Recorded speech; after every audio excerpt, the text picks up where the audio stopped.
Let's talk about malaria, because when it comes to this disease, what you think you know can be just as dangerous as the disease itself. Seriously.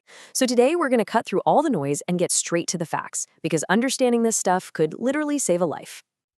So let me ask you a question, straight up. How much do you really know about malaria?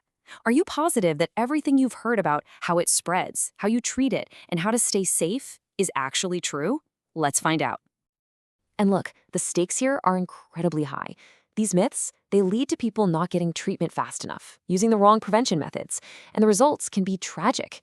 This isn't just some trivia game. Separating fact from fiction is a straight-up survival tool. Okay, let's dive in. All right, first things first, let's get right to the heart of it. Where does malaria actually come from? I bet the answer is way more specific than you might think. You probably heard this one before, right? The idea that you can get malaria from, dirty water, or maybe eating something cold, or even just being out in bad weather. This is one of the oldest myths in the book, and it just refuses to go away. Okay, let's set the record straight. The absolute truth is this: malaria is caused by a parasite. You can't get it from water or food or even by touching someone who's sick.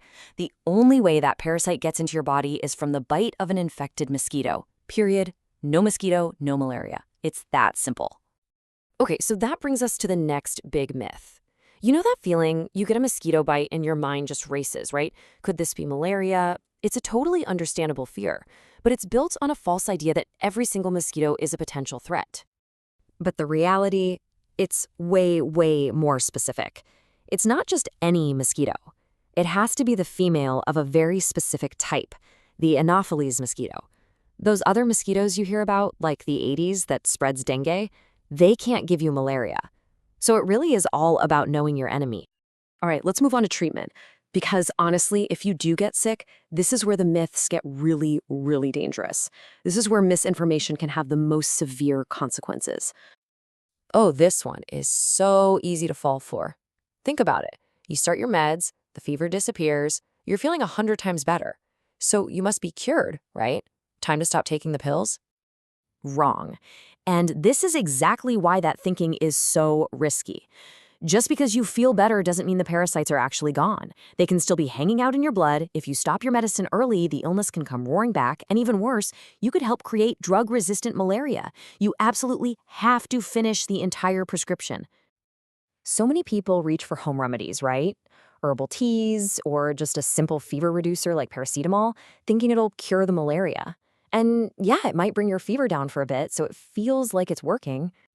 But here is the key thing you have to understand. Bringing down a fever is not, I repeat, not the same as killing the parasite. All those home remedies do is mask the symptoms. They do nothing, absolutely nothing, to get rid of the Plasmodium parasite that's making you sick. Only proper, scientifically proven anti-malarial drugs can do that. Okay, so let's imagine you've done everything by the book, you've finished your medicine, you're cured. That means you're in the clear forever from that infection, right? Well, not so fast. This is one of the wildest things about malaria. Some types of the malaria parasite can basically go into hibernation inside your liver. They leave behind these little sleeping forms, and then weeks, months, even years down the road, they can just wake up, and boom, you've got a full-blown malaria relapse, long after you thought you were safe. It's crazy, and it needs a whole different treatment to finally clear it. So with all that in mind, the big question is, how do we stay safe in the first place? Let's talk about prevention, because this is where a little bit of knowledge goes a very, very long way. All right, here are a couple of myths that you often hear together. First, the idea that just sleeping under a fan will protect you.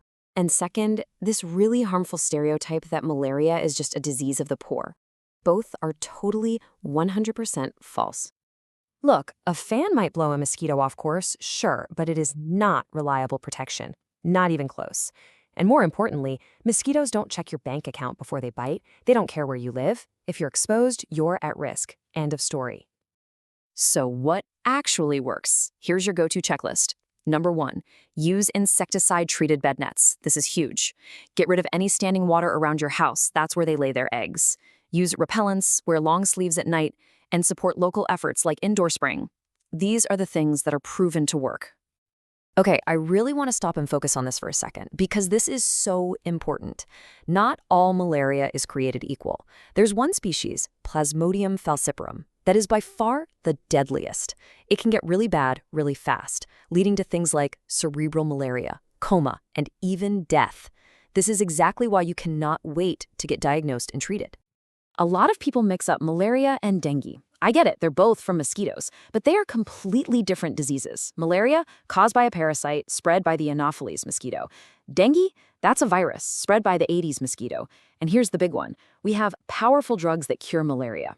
For dengue, there's no specific medicine. Knowing the difference is critical. So, bottom line, you have to be vigilant. If you or anyone you know starts showing these symptoms, especially that classic cycle of intense chills, then a raging fever, then tons of sweating, get to a doctor. Don't wait. Don't try to guess what it is. Just go and get tested immediately.